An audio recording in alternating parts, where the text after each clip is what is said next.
I thought of advertising as not making an ad, but designing ideas. And they just happen to be advertising.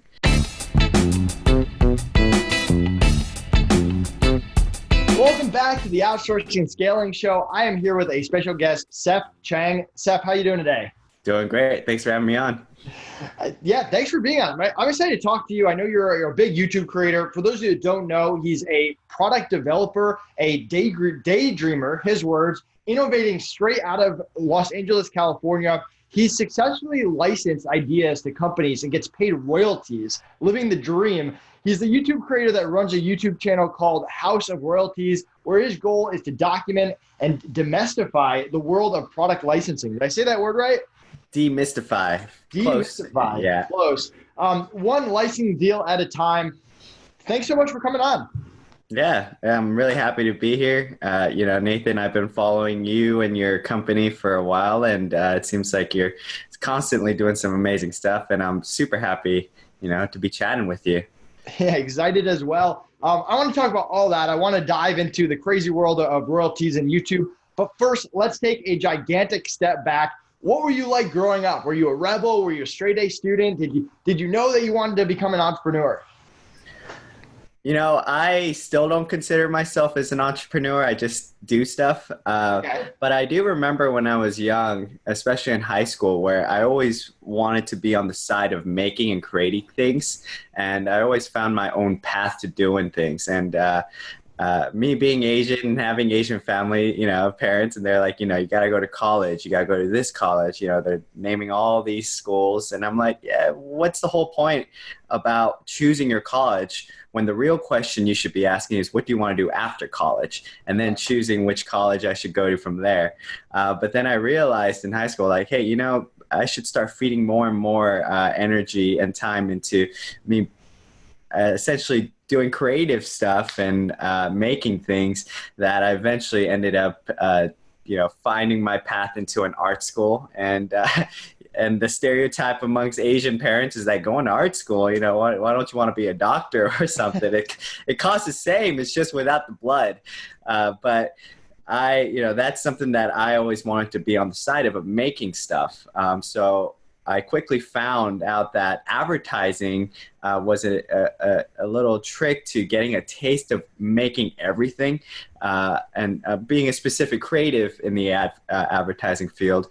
And, you work with designers, you work on graphic design, you work on photography, you work on film, you work on coming up with ideas, coming up with product ideas. And I thought that was all fascinating. So I really went down that path and went to a school out here in Pasadena, California called Art Center, and dedicated a good amount of time to doing advertising. And as soon as I think it was the last semester, right before I graduated, there were some classes that I needed to take and prerequisites, and one of the classes that I took was an intro to entrepreneurship. I was like, yeah, that sounds fun. I don't really know too much about this entrepreneurial world. I know advertising is for me. That's what I thought back then. And that class messed me up in a really good way. It completely altered right at the last minute, like pivot, change. But it took some time for me to actually commit into doing everything that I'm doing. But I was able to, find this thing called licensing. The instructor of that class was saying, if you have an idea, there's two ways to bringing that idea to market.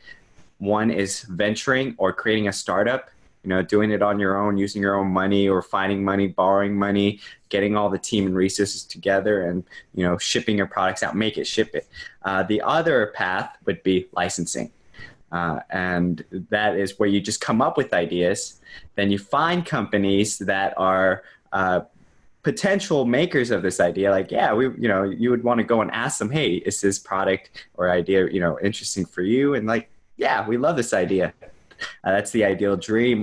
That's the ideal goal with licensing. And if they like it, they make it, they sell it, they do everything for you, and they send you royalty checks. I was like, wait a minute, that's very interesting. So licensing is a model where I just come up with ideas and I leverage the resources of other companies, partner with them, have them do all the heavy lifting and all the work for me, and they still pay me, and I get to spend my time doing whatever I want. And essentially what I like to do is just spend more time coming up with ideas.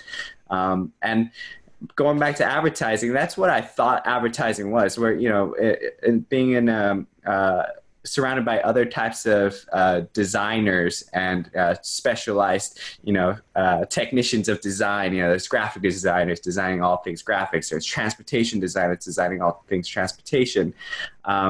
I thought of advertising as not making an ad, but designing ideas, and they just happen to be advertising. And then I was able to connect the two worlds and principles together. I was like, wait a minute, licensing is just me designing ideas, and I'm just going to a company having them do everything for me. And the interesting thing is that I own the ideas. In advertising, you got a client, you come up with ideas for them, you give it to them, you put it out, it's their ideas. You can't say, you can put it in your portfolio, but technically they own it. Right. Licensing, I own it. I was like, oh, fascinating. So, sorry, keep going. Yeah. So right after, you know, finishing school, I tried, you know, I'd spent all these years and, you know, a lot of money, investing a lot of money into my education of advertising. So I, you know, tried to really push in into that world. And at first I started as freelancing, then I continued to freelance for a few years. And, you know, I was like, you know what, if I actually had to put my chips all in on something, because, you know, if you really want to have something successful and grow and become, you know, something meaningful and significant, you're going to have to put your chips all in on something. And I can't split it halfway. So I was like, you know what, I'm not going to put my chips into advertising. I'm moving into licensing. And that's where I'm at now. I love it. So what prevents these companies from just stealing the ideas? Or do you have a patent? Do you have something in place before you go to them? Yeah, excellent question. That's always the concern with your ideas. And that's the first question that people always ask, like, do you need to get a patent? You know, back in the day, patents are still important till this day. But right now, there's other tools and methods for you to be able to, I'm going to put it in quotes, but protect your idea. So patents, you know, like, let's call it the old school patents or traditional patents, you know, they require a lot of money and time for a patent to actually get approved. You're going to have to hire an IP attorney. You're going to have to, you know, file a patent application, and that's going to take about 3 to 4 years for it to go through and to get something back, you know, get some word back from the USPTO office. And they, you know, may approve it or not approve it. And the IP attorney would cost like $10,000 alone to just go and file something.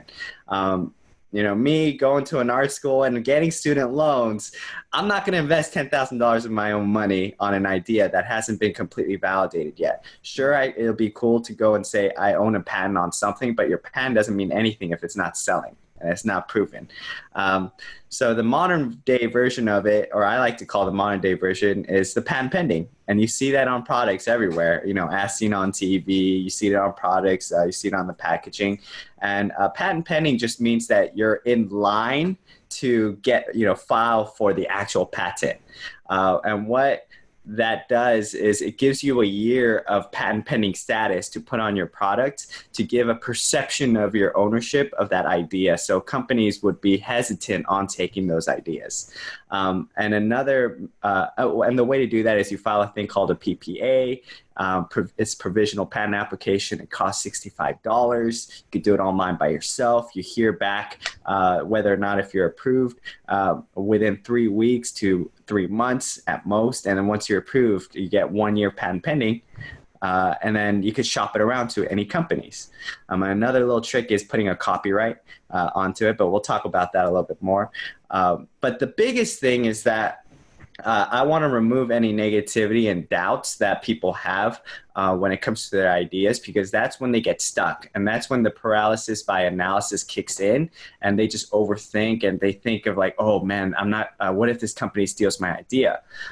Well, that's a possibility, and as has happened, and it still continues to happen to this day. But your idea is not going to go anywhere if you don't actually act upon it and send it to a company that would be interested in it.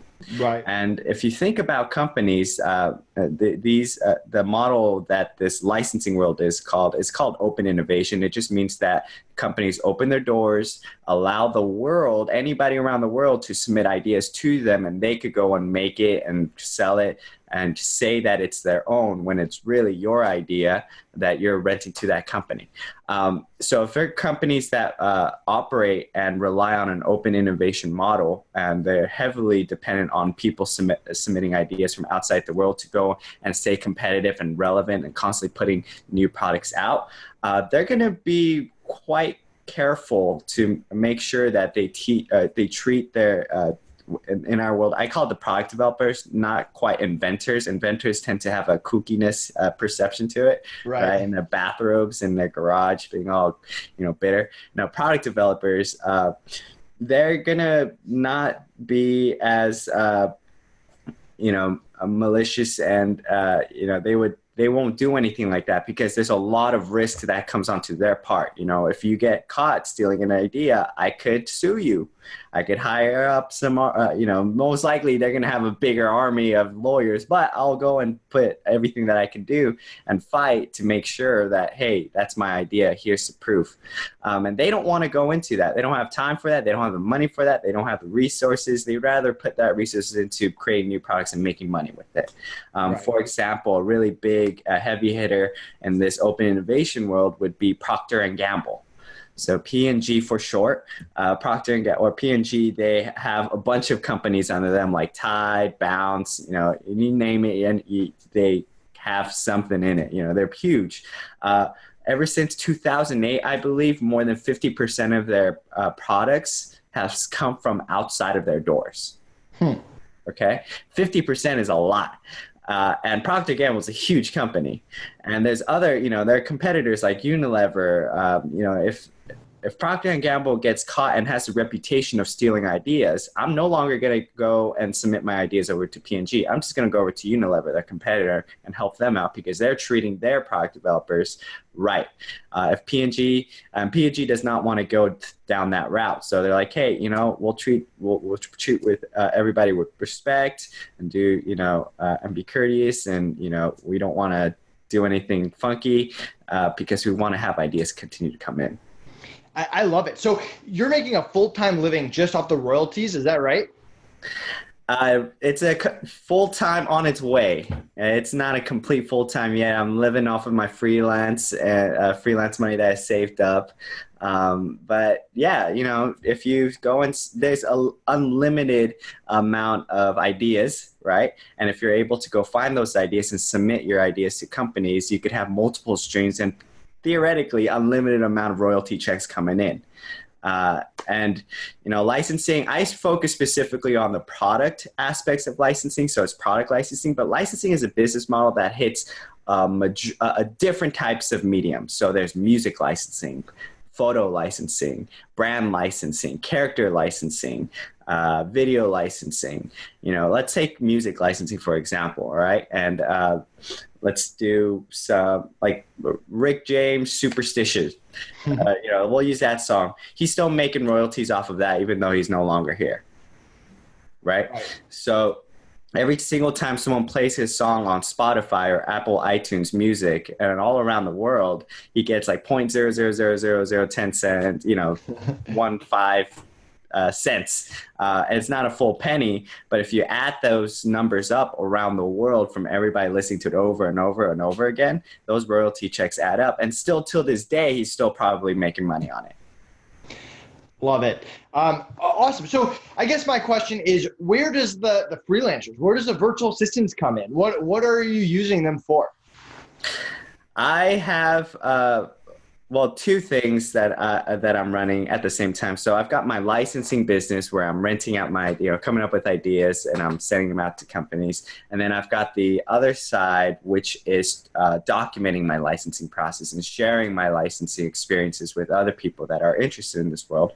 And I have a VA, just a general VA. Her name is M. Amazing. And she has been helping me on that front where especially with social media right now. I've got a little Facebook group where people are finding me that are interested about licensing, and I have just a little questionnaire that they fill out just to give me a sense of where their head is at and what they're looking for and what kind of problems that they're struggling with that I could help out with. And my M would go and capture all that information, put it on a Google Sheets for me, let me know, we have this many people that showed up, and it's just that work alone has saved a lot of time for me to go and spend time either coming up with more ideas or working on content. And she's been also helping me with writing. There's a lot of books that I've highlighting and making notes of, and instead of me writing it down, I like to get a highlighter and just go old school on pen to paper, and then just take a picture with my phone, just put it in Dropbox, message it over to her, and she gets it done, and that's amazing. So you mentioned she's a rock star. What makes her so good compared to maybe some other VAs you hired that didn't work out? One is a very, very nice person. Her personality, I think that's a big thing. It's like, if you're a good human being and I could, we could chat and talk. It's like every time we chat once a week, I ask how you doing. She asks how I'm doing. How was your weekend? And she kind of tells me about what her weekend was. I was like, oh, that's awesome. And she's based out of the Philippines, and her attitude towards working on new projects and constantly wanting to learn and knowing that there's things that she won't quite get right away, and she acknowledges that herself. And once I correct whatever the issue would be, or you clarify something, she quickly applies it, and says thank you. I really appreciate it. And I'm like, yeah, that's the right attitude to have. Her attitude's one of the biggest things. Love it. So how did you onboard her? Like, talk about that first month of working with someone new. I feel like that's where a lot of people struggle. How did you break that down? Yeah, so let's take a step back before onboarding. Well, first I want to talk about how I found her. So using FreeUp and the platform, I just put a little, job posting out looking for a general VA, put in all the things that I'm hoping to have her do and the types of projects and tasks that she'll do. And there were 3. I interviewed every candidate, and usually, depending on certain projects, if it's like a design project or copywriting project, I would do a little test. Like, I'll pay, but I'll have them do, kind of like a little test work just to see what their skills are like. But for general VAs, I just kind of want to just see where, see what they can do right away. And with M, out of all the other candidates are great, but M just was that one person that had the right attitude. And as soon as we started, we would chat over Skype. I brought her onto Trello, and using Loom, the screen recording software, I would go and go over the tasks that I would want her to do. And I'll show her, this is how I do this, or this task is capturing the information from a Facebook group. I'm putting it onto a Google spreadsheet. Here's how I do it. Then I just do the exact same thing that I would do on a screen recording, and I'll put it on a card within a Trello and tag her in it. And she's been doing it ever since. And for the next task, I'll go and do that, and she'll go and do that. And then if there's any questions or anything like that, she'll message me on Skype, and we chat.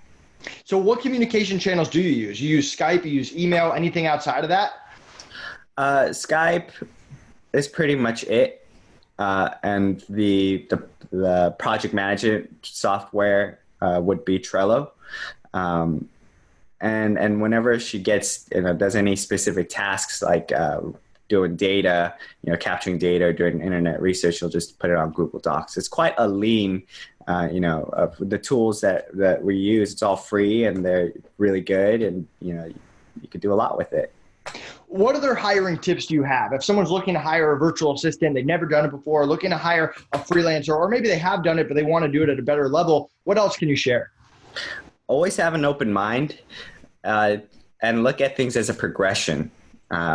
You're not going to find the rock star right away. And you might, but you got to try and experiment with different people and have an open mind on like, all right, what are their capabilities? You know exactly how you would want things, but see how they do it. And if they have a better way of doing something that you didn't really think of, great. There's things that M called out and I was like, hey, I did not think of that before. Let's go and start doing that now. And the progression of it, because they're not going to know everything that you know right away. But in time, with patience and education, you'll be able to, or they'll be able to get on the same alignment and on the same page with you. And ideally, you want to set a system up where they could go and relay or transfer that same information onto other people when more people come onto the team. Love it. So I have one more question that I kind of just thought of. Can you give us some ideas of the type of ideas that you come up with? Like, give us an example or two, if you can. Yeah. Well, I'll go over like my first product idea that I licensed. This was right after I graduated. It was a few months of me not doing anything, not finding any jobs. And I was like, you know what? I'm just going to create my own job. And there's this one company called Kickerlin that makes novelty products, whimsical novelty products. And on their website, they have a little submit an idea button. And I was like, you know what? I'm just going to submit a bunch of ideas to them. And one idea that I just randomly thought up of was, they're the retractable back scratchers. Yeah, they collapse and you could scratch your back. Well, they sold one, and I was like, that'd be kind of funny if you just made a smaller version of it. So I took a screenshot of their product page on their website, removed the white background, made it smaller, and put it next to a keychain on Photoshop. Just wrote mini back scratcher, have something that always has your back on the go. And I think just to give a little context, the thing that I send to these companies is called a sell sheet. A sell sheet is pretty much a print ad. So I'm just making a print ad of the mini back scratcher, and I put my little business logo, contact info, website, and I just emailed it to them, and they loved it. And they're like, yeah, let's start making this right away. And they're selling it all around the world now, which is cool. And I believe, awesome. I know for sure it's over 150,000 units that they have made and sold for me. And I didn't lift a finger other than putting that little sell sheet together. I love it. So awesome. Talk to us about the YouTube channel before we wrap up. You've taken off a little bit on YouTube. If someone wants to be a YouTube star, if someone wants to grow their own channel bigger than what it is now, what advice do you have for them? If you're interested in making content, video content, YouTube is a great platform to do it. It is the number 2 largest search engine in the world. Number 1 being Google, number 2 YouTube, number 3 is Amazon. And YouTube functions like Google. And if you're able to get yourself to the front page, that's amazing.